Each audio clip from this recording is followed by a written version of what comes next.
Loved ones are still coping with the loss of 4 members of their family murdered inside their St. Charles home. It's been almost a year since Kate Caston, her 2 children, and mother were killed. Good evening, I'm Steve Savard.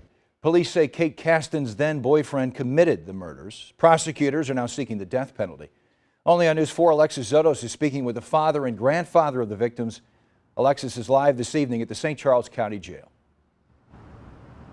Steve, Richard Darren Emery remains locked up here at the St. Charles County Jail. He has been here since he was arrested almost 1 year ago.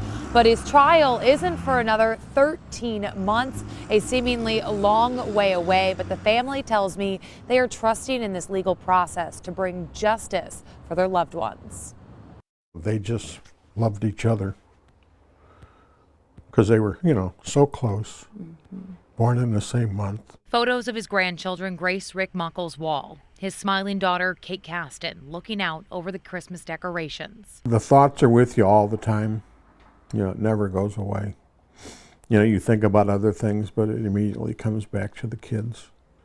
And the closer we got to this time, it gets a little rougher. On December 29, 2018, he saw his daughter's St. Charles home on the news.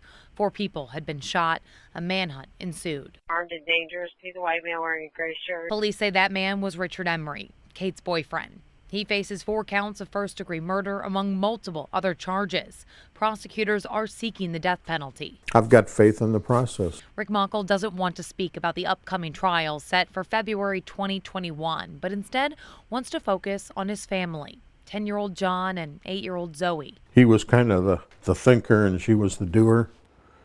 And, you never saw them without a smile on their face. And to carry on their legacy, they organized a toy drive on what would have been the kids' 11th and 9th birthdays.